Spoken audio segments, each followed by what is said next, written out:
here. And then Pandava was like, I told him, I said, dealing with people from Mexico, they kind of show up on their own time. So he said, I'll just take an Uber. And so I didn't know if the guy ever showed up. But I wrote him back when he took an Uber, and I told him he didn't need to come because he took an Uber instead.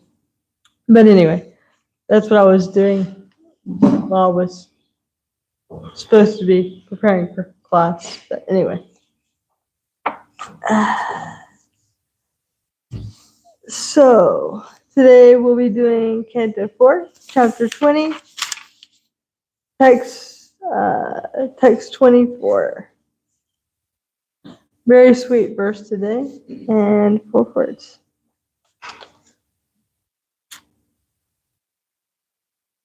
Na kamayena tarapyaham kachin.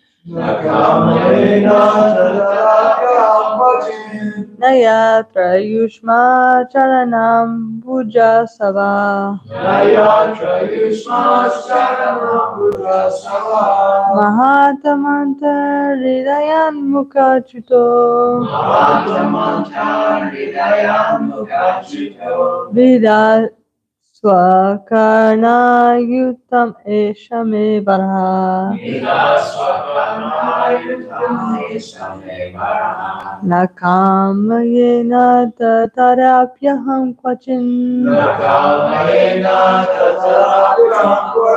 Nayatra yushma charanam bhujas savaha.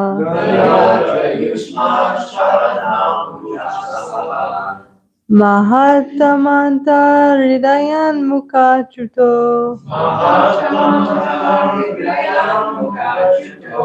Vidat swakarna yutam eshame varaha. Nakamayena tatarapyaham kvachin. Nayatra yushmak charanam bhujas savaha.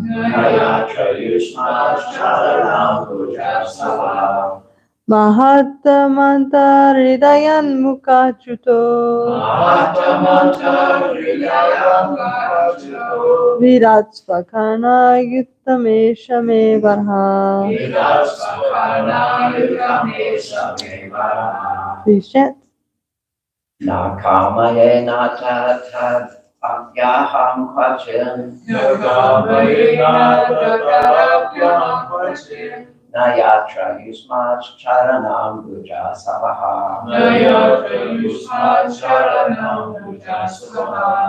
Mahatamantar hidrayan mukachuto.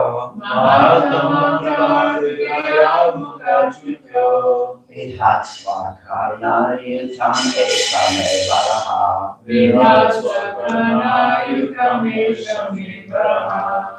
Nakamayena tatarapyaham kvachin. Nayatra yusmat charanam bhuja savaha. Mahatamanta hridayan mukachuto.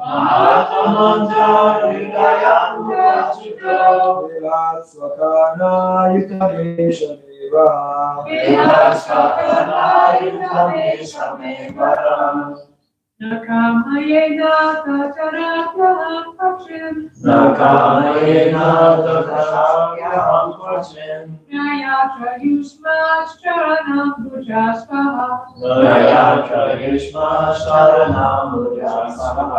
Mahatamanta hridayan mukachuto. Vidhat svakarna yutam eshame varaha. Sorry. Let me do that one again. Vidhat svakarna yuttameshame varaha. Nakamayena tatarapyaham kvachin. Nayatra yusmat charanam bhuja savaha.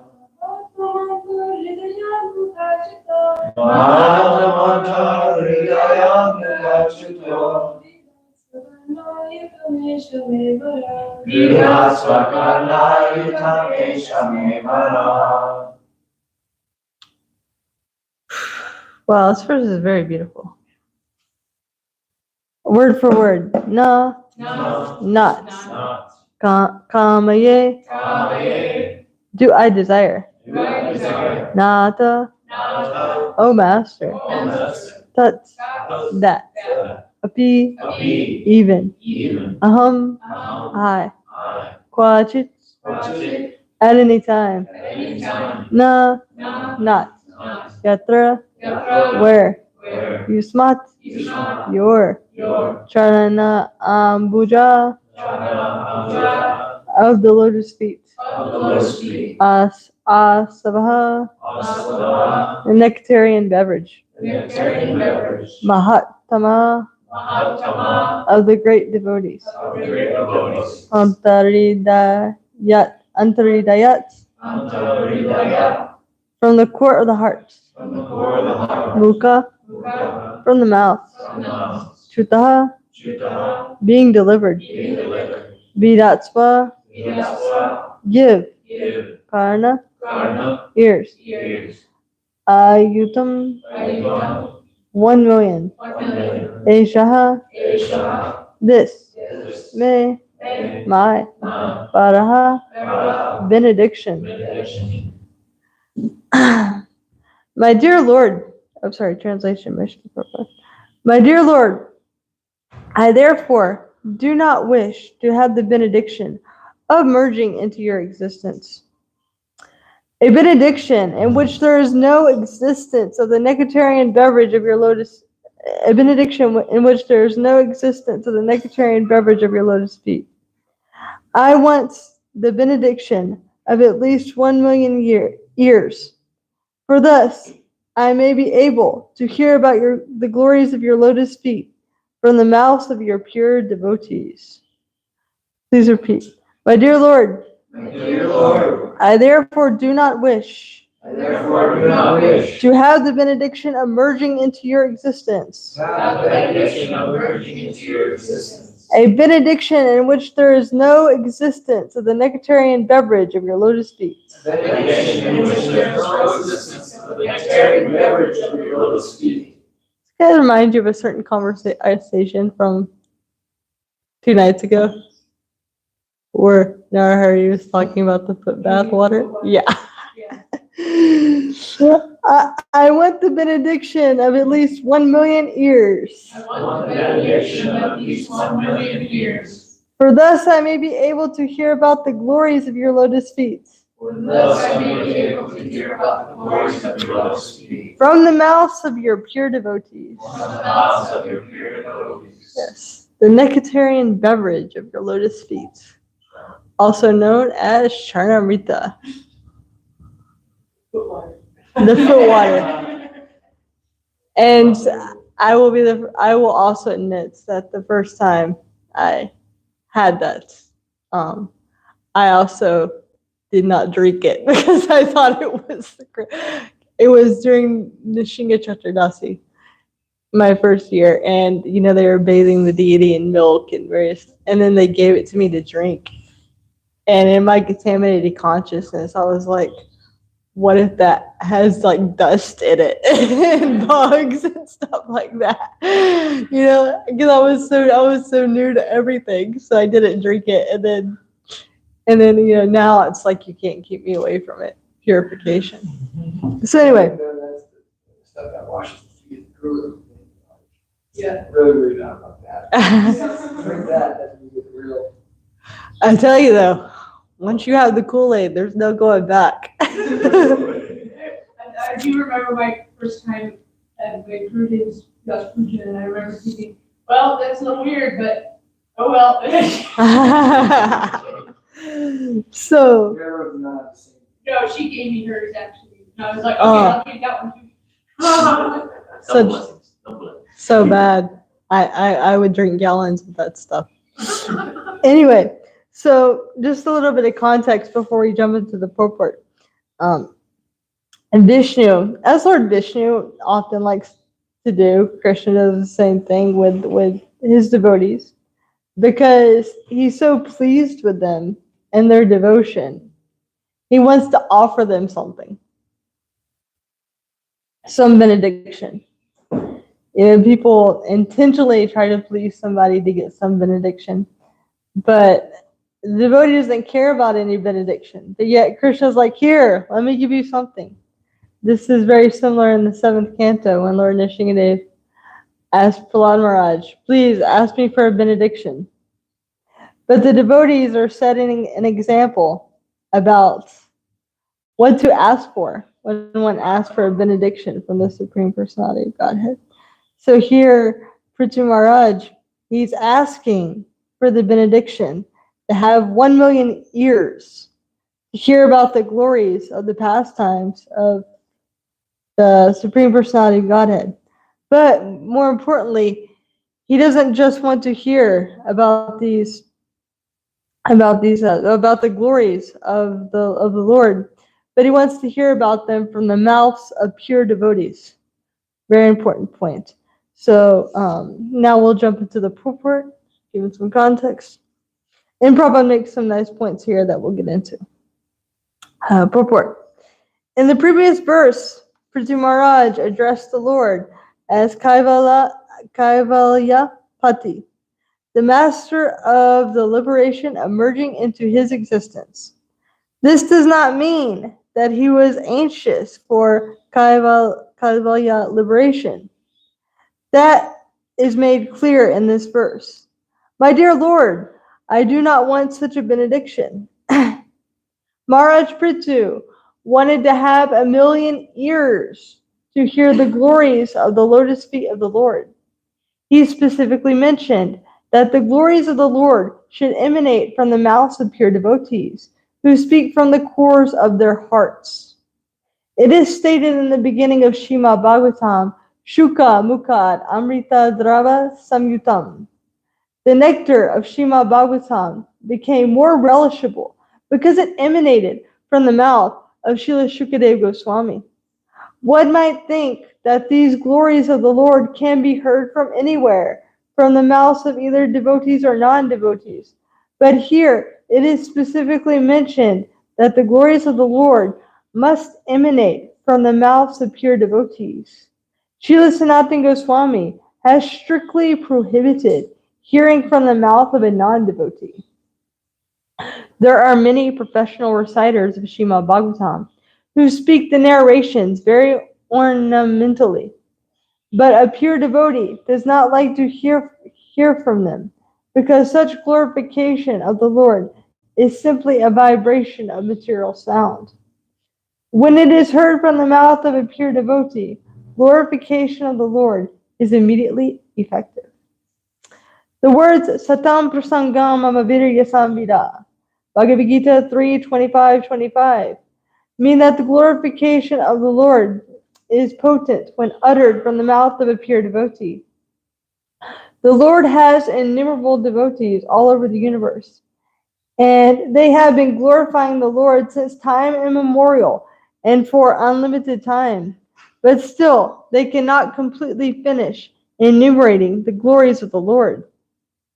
Prithu Maharaj therefore wanted innumerable ears, as Rupa Goswami also desired to have millions of ears and millions of tongues to chant and hear the glorifications of the Lord.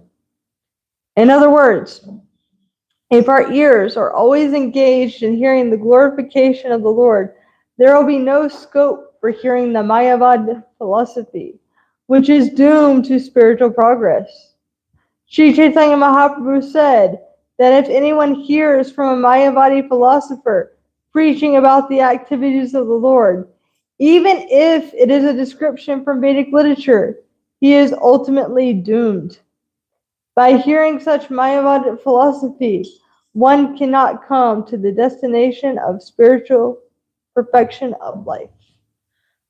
Om Ganeshwaraya Shakya Chakshram Tamina Tasma Shri Gurave Namaha Shri Chaitanya Mano Vishram Stapitamina Bhutale Swayam Rupa Granaya Dadati Swaparantikam Vandeham Shri Guru Shita Parakamalam Shri Guru Vaishnavam Shah Shri Rupam Sagajatam Sagana Raghunatham Vitam Tam Prajivam Sadvaitam Savadutam Prajana Sahitam Krishna Chaitanya Devam Shri Radha Krishna Padan Sahagana Lalita Shiva Shakam Vitam Shah Hey Krishna Karuna Sindhu Dinabandhu Chikapate Gopesha Gopika Kanta Radhakanta Namaste Tapta Kanchana Gorangi Radhe Vrindavaneshwari Vrishabhanustite Devi Pranamami Haripriya Panchakalpatrubhyascha Kripa Sindhuvevacha Patitanam Bhavnevyo Vaishnavevyo Namaha Shri Krishna Chaitanya Prabhu Nityananda Shri Advaita Gadadhara Shri Asari Gaura Bhaktivinoda Hare Krishna Krishna Krishna Hare Hare Hare Rama Rama Rama Hare Hare. So Varamdeva Moksha Namuksha Vadimba. So the devotee prays in this Damodar Astakam prayer that to the Lord, Varam Deva Moksha Na Moksha Vadimva. Although you give liberation, I don't want liberation. I simply request that your childhood pastimes ever be enacted in my heart and in my mind. So this is the benediction that the devotee wants. To keep hearing the glorifications of the Supreme Personality of Godhead that are unlimited. And because there's only 2 ears, there's only so much one can hear. And maybe we're not on this level, but many of us have been to feasts. You're eating a feast, it's an amazing feast, and you fill up, and then in the evening they bring out another feast. And so you think, I need another stomach so that I can enjoy this feast. You know, who can relate to that? The third feast, yes. When Srila Prabhupada took his disciples to India, I've heard this said by many of them, that they were going to the houses of various residents. And at every house they went to, people would feed them. And they couldn't possibly eat it all. It's so much prasadam. So it's like they needed second, third stomachs to be able to actually enjoy this prasadam. So on a higher level, the devotee wants the benediction to have millions of ears to hear the pastimes of the Supreme Personality of Godhead, so that they can keep going on and relishing this nectar. And all of us have had certain experiences of being in certain classes where we think, oh, I wish this could just go on forever and ever. My friend told me that she went to Italy to see her Guru Maharaj. And she traveled for so many hours to get there. She is from Cyprus. And she said, once I got there, we were all sitting down. And she said, Guru Maharaj gave class for 4 hours. Not only did he give class for 4 hours, but for 4 hours, nobody moved. Because they were so much into this nectar that he was giving. And this goes into another point that we will discuss a little bit later. You know, who do we hear these pastimes from? Krishna tells Arjuna in Bhagavad Gita, Tadvini paripratina paripashina sevaya upadakshanti te Gyaninas tattva darshinaha. So what does this tattva darshinaha mean? Not one who sees the truth, but more specifically, Prabhupada defines this in another purport as one who has seen the personality of Godhead.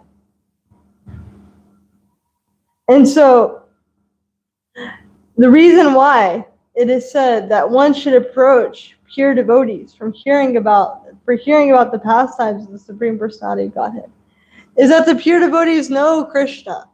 They know his mood. They know his heart. Who better to tell you about Krishna than someone who knows? Otherwise, we're just hearing indirectly. For example, our friend here, Agi. So now that I might have had the opportunity to hear about you from various third-party sources.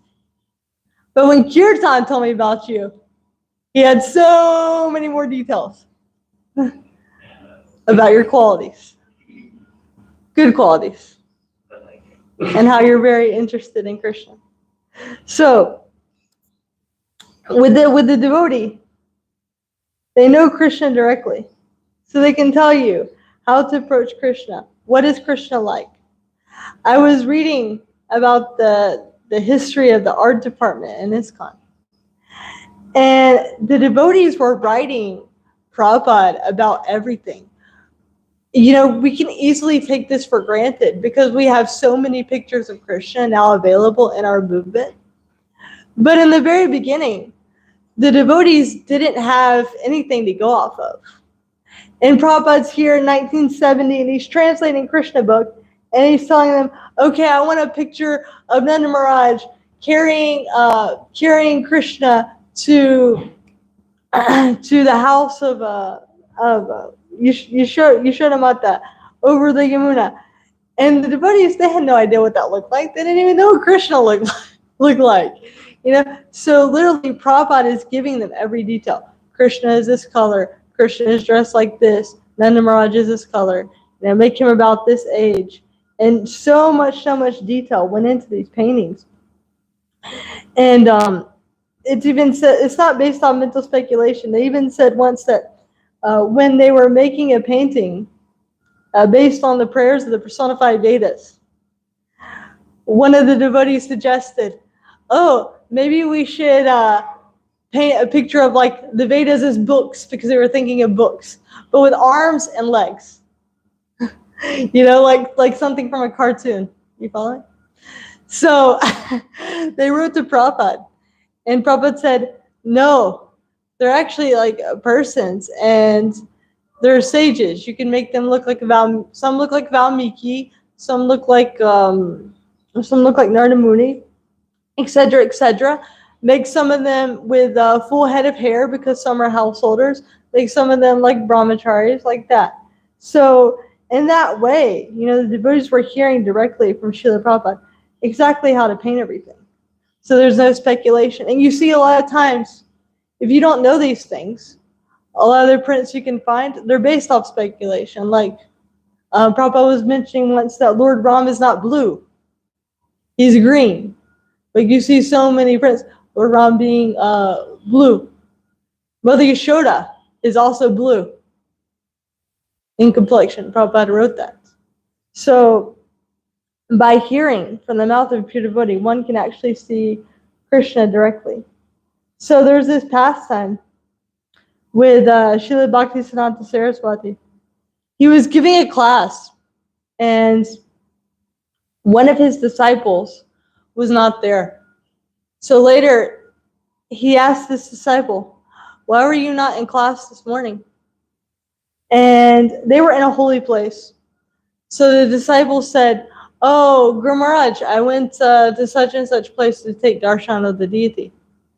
And he said, oh, how is your eye exercise? He said, what, my eye exercise? And he said, no, I went to take darshan of the deity. And he said, one does not see Krishna with their eyes, but one sees Krishna with their ears. So therefore, that's why it is said, although the processes of devotional service, the number one, the one that is most important, is hearing. And hearing from the proper source. At the university that I attended, there were classes on Sanskrit. There was classes that taught Bhagavad Gita. There was classes that taught Srimad Bhagavatam.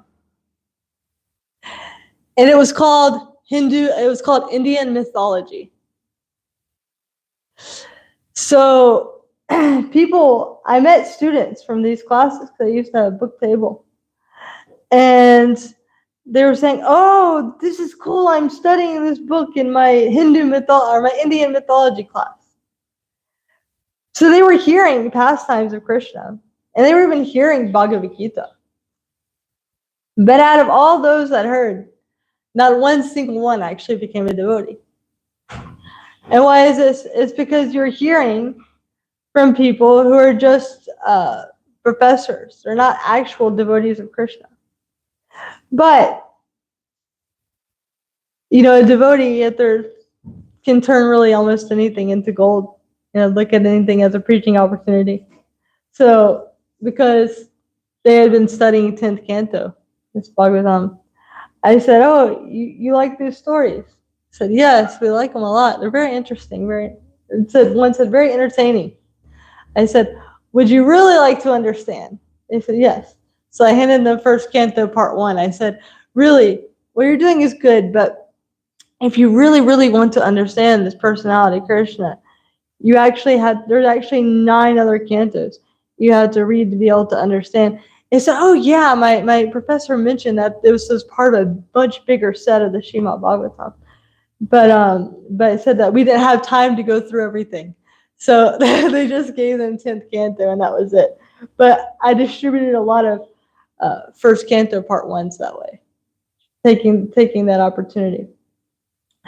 But just by hearing from the pure devotee, hearing from the mouth of the pure devotee, one gets purified and one actually sees Krishna in that way. If one is looking through material vision, you don't actually find it. It's like when you go to the Dham, you've been to the houses of Advaitacharya, you've been to Shivas Angan, and from material vision, they don't look like very opulent places. You're saying you've been to the house of Advaitacharya, yeah? I've been to Srivas Sangam. You've been to Advaitacharya's house at Srivas Sangam too. Yeah, I remember sitting next to Advaitacharya's house. I was like, this is really small. Like it almost reminded me of like a little shack. But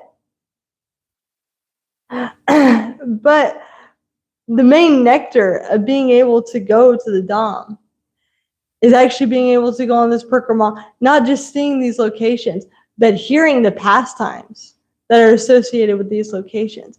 That's where the real nectar is. Otherwise, you're just kind of wondering, oh, okay, that looks all right, that looks all right. But when you know the pastimes, then you can actually see the real place.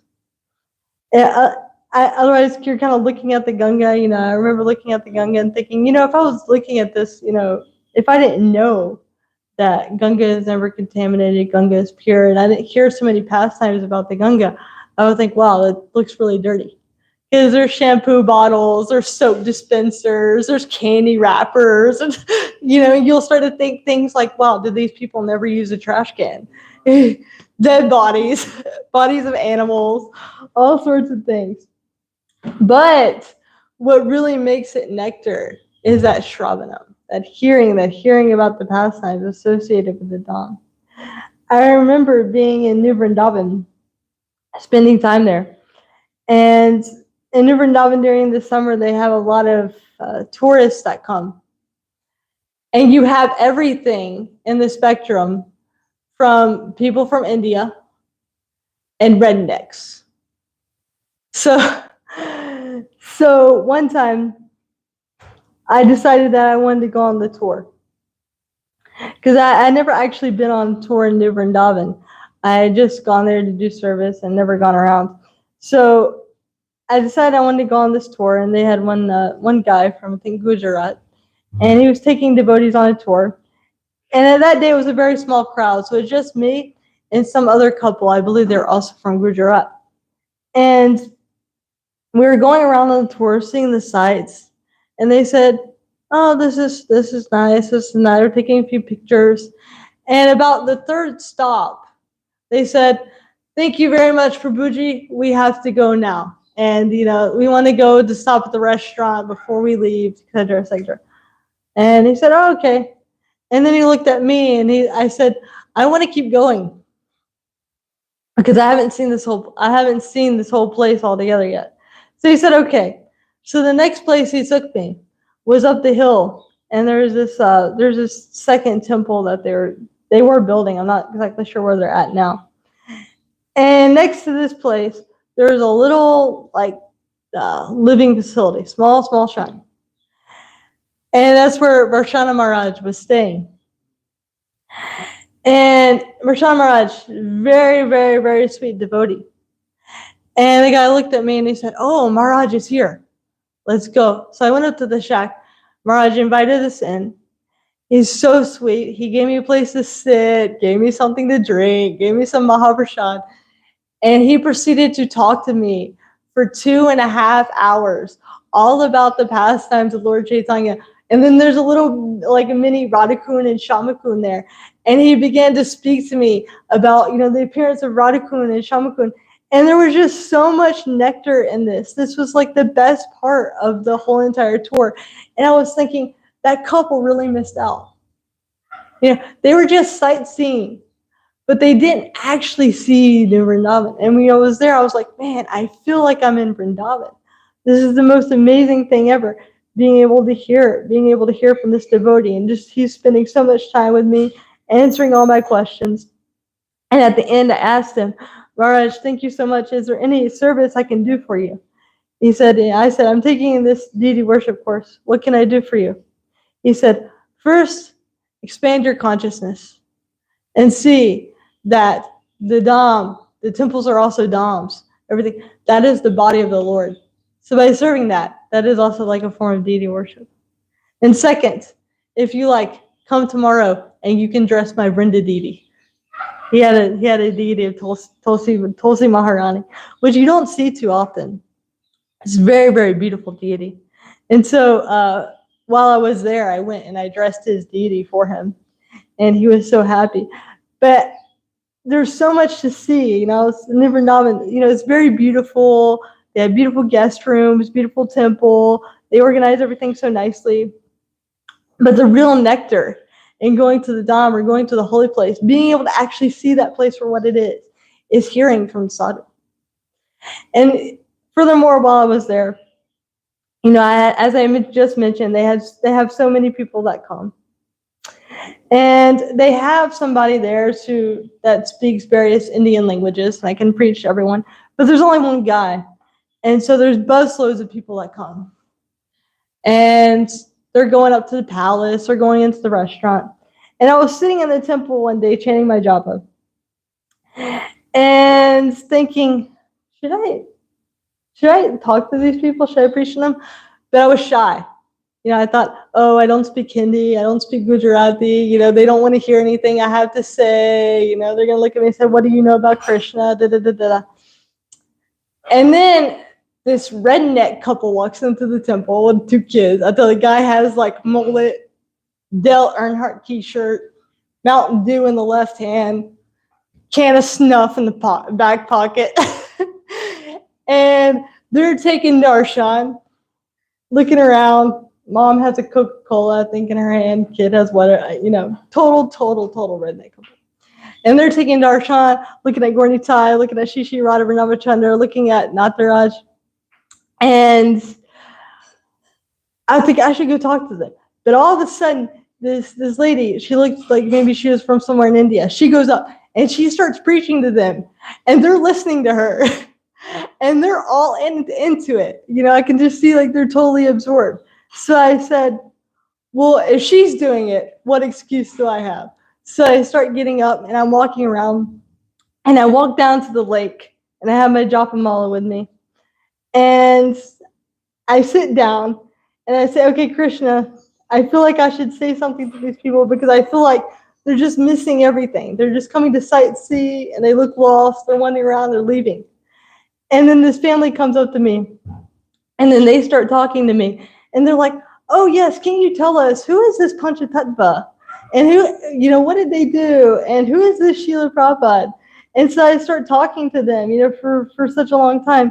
And then I found out that, maybe a lot of them are from India, but they might hear Krishna, but they don't necessarily know. It's kind of like people here that go to church on Easter and on Christmas. And they were just so grateful. They were like, we got so much more out of this trip this time. Now that we've actually heard a little bit about Krishna, heard a little bit about Chaitanya Mahaprabhu, than we would have just walking around and seeing everything. And they were about to leave, but I could just see how enlivened they are. And it was because, I was wanting to do some service, having that connection with Krishna, and then Krishna just flows. But that's the important thing. One has to hear about Krishna in the line of parampara. because Krishna himself, it's not just about hearing pastimes or hearing philosophy, but Krishna himself, when it is spoken by an actual devotee, Krishna is present in that exchange. Because as we hear over and over again, Krishna is a person, he is a personality. So Krishna actually reserves the right to reveal himself or to not reveal himself. There are so many editions of Srimad Bhagavatam before Srila Prabhupada came to America. People had, Bhagavad Gita. There's also English translations of Bhagavatam. It wasn't so widely here. But there's so many translations of Bhagavad Gita before Srila Prabhupada came here. People had Krishna, There were translations of Mahabharats. All the professors and the academics, they knew about Krishna, but because they actually hadn't heard from a pure devotee, the heart wasn't purified. It's that hearing from the devotee that Krishna reveals himself, and therefore reveals himself in the heart of the sincere listener.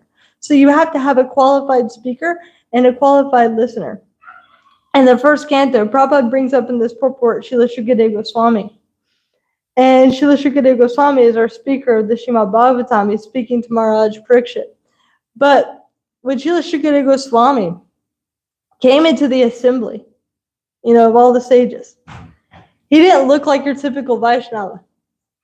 He was naked, walking into the assembly, surrounded by women and children that were curious onlookers.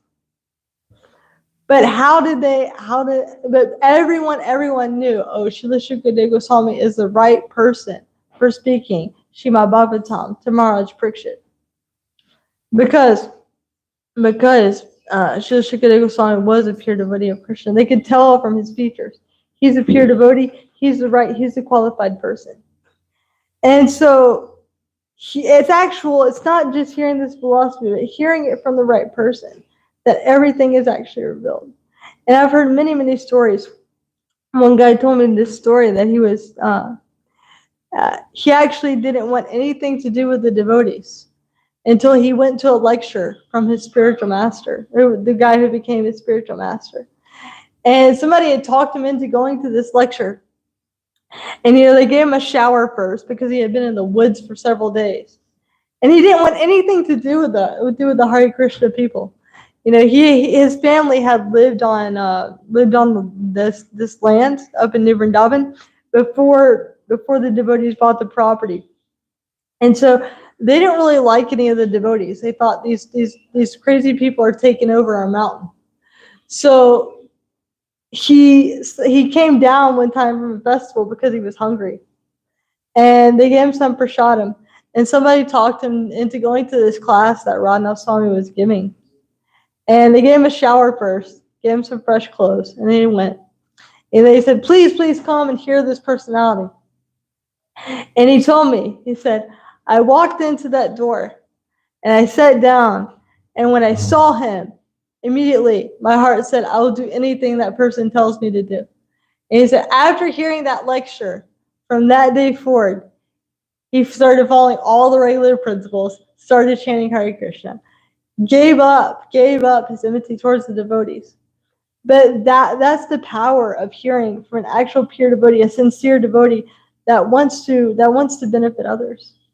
All of us, ultimately, we become devotees because we found some devotee that actually cared enough to give us this philosophy, that was following in the footsteps of Parampara. I remember in the very beginning listening to Prabhupada lectures, not being able to understand, and then just following along with the transcriptions, because I couldn't understand what Prabhupada was saying.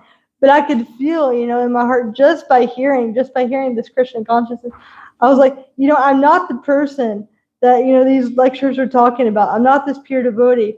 But just by hearing this person speak, I want to become this person. I had the same experience when we were studying the Sharanagati songbook by Bhaktivinoda Thakur. Some of you guys have seen this, the Sharanagati songbook. Very, very beautiful songbook. So we did a semester study of this one time. Every Saturday we would do bhajans. And then we would have some discussion about the bhajan and the mood of the bhajan, because the songbook takes different directions. And we would read the English translations first, and then we would sing the Bengali, so we would know what we were singing. And just by reading these translations, every single week I would hear Bhaktivinoda Thakur's humility. And I told somebody, I'm not this humble, but just by hearing about this, I want to become like this. And I've read tons of novels about different personalities and things like this, but it didn't have the same effect as actually hearing from the pure devotee. And this is something that's really hard to just explain in words. You have to actually experience it. So one last thing is that Prabhupada brings up, these professional reciters of the Shastras. And, we don't have this, so much here in temples. We don't go to a temple where they have a professional reciter. But, they'll have this in India at certain places that I've heard. These professional speakers of the Srimad Bhagavatam. And they'll speak very nicely, very ornamentally, and it all sounds very good. They have so much knowledge. But it doesn't actually have the full effect of purifying one.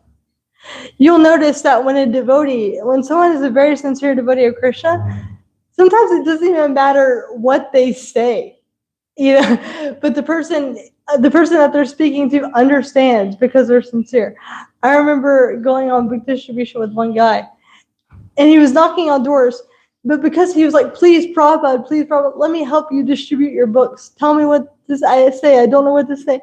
And he was so nervous that he was saying the craziest lines, like, we're spreading love of yoga, because he didn't know what to tell people. But people took books anyway. He wasn't a very amazing speaker, this and that, but because he was so sincere, people actually took books and they wanted to hear Krishna consciousness from him. So this is the actual secret. Hearing Krishna consciousness from the actual devotee's mouth and those who are following in the footsteps of pure devotees. This Mayavad philosophy, as mentioned here, is described that it dooms one's spiritual life. Because Lord Chaitanya, he came across many different people, but he said the actual Mayavadis are the worst offenders because he says they hurt me. They say I have no arms. They say I have no legs. They say I have no voice. They cut my body. He tells Murari Gupta this. So you'll see, Lord Chaitanya, he gave his mercy to so many other people before the Mayavadis actually got it. And of course, he delivered the Mayavadis, Prakashananda Saraswati and all that. But ultimately, he says they're the worst offenders because they'll sit down and they'll hear Krishna Katha. They might even preach Krishna Katha, but ultimately they think Krishna's not a person. They're atheists at the end of the day. So they're the biggest cheaters. An actual atheist will just say God doesn't exist. But the Mayavadis, they cheat you because they'll speak about the pastimes in the beginning, but at the end of the day, when you get to the end of it all, they'll say this isn't real.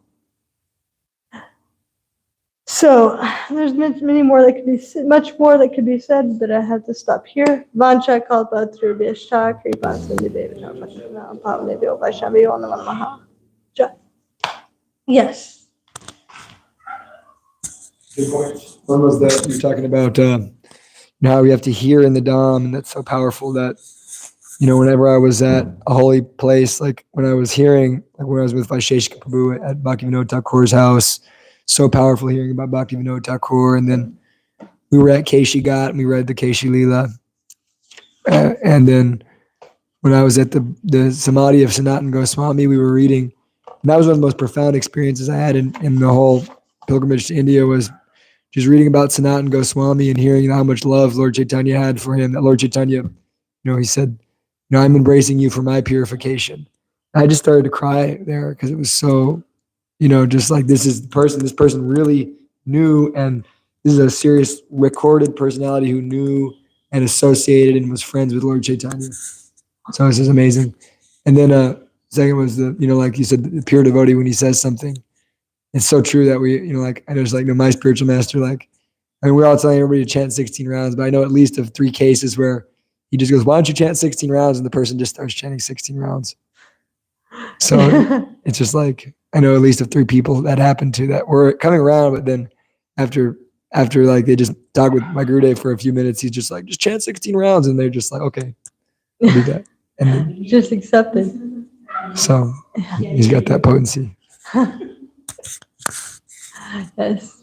Are there any other points? Alright. Go through a Srimad Bhagavatam key.